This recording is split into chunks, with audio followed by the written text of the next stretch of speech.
okwetegereza ebeeyi y'ebihingwa oku birikuguzibwa omu butare hanu omu rurembo rwa Mbarara twishikire omu katare ka Central Market. Obwahati obutunguru obuhango nibwe buriho kandi obukye buzire ahabw'okuba rwahi ahi burikuruga tibakasharwire ekitembiso obuhango. Ebafu empango n'ey'emitwaro 4 n'ekicweka era akabafu akakye n'emitwaro 4 rero obwire obuhwireho tube nituguza ebafu enkye emitwaro 2 n'ekicweka.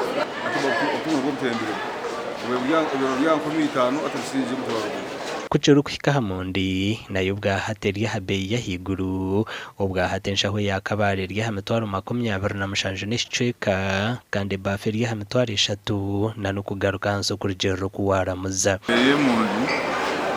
Ebafu empango negura emitwaro 3 kandi enshaho negura emitwaro 27 n'ekicweka. Ebafu eranta hafu y'ebafu ekeegi negura emitwaro 2.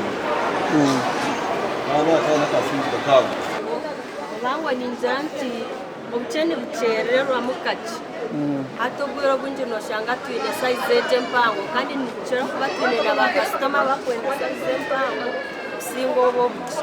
Beeyi y'ebihingwa ebyomere nk'ebihimba, obushaza, ebicoori, ebinyeebwa byo ebeeyi egumire neetemba munonga aho bwahati kiro y'ebihimba eri hagati y'15,500 okuhika aha shiringi 600 okurugyerera kika ky'ebihimba. Ebinyeebwa kiro y'ebisiire eri aha shiringi 75 reero ey'ebibisi eby'enjuma kiro eri aha shiringi 8. Ebeeyi kutemba abashubuzi nibeekwasa sizoni y'enjura eyateganiisa emishuburo.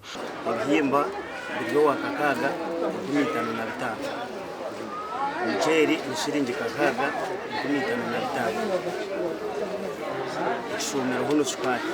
Ekikopo ky'ebihimba tukiguze 2,000, 2,025, obushaza tubuguze 5,000 na 3,000. Abarukunda ebijuma ningashi fruits obwahati akabeeyi kashumire kakye nubwo abashubuzi b'ebijuma barikweta omu bwitwa ebijuma obwahati nibirahuka kujunda kireetera abatunga rosi.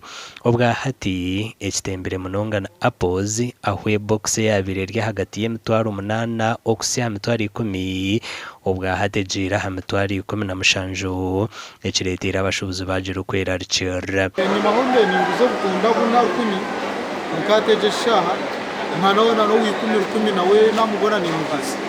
Abashubuzi aba no barabe no baguza ebintu okutunga kasente konka nabo biine ebizibu byingi ebibarikubugana omu mirimo yaabo. Erukubi tugura ebintu bitukura sisikara konka tubura kukwama amaani tuguma nitugunanga nitukora emirimo yitu nkaho amaani notekwa kuguma nokora mpaka.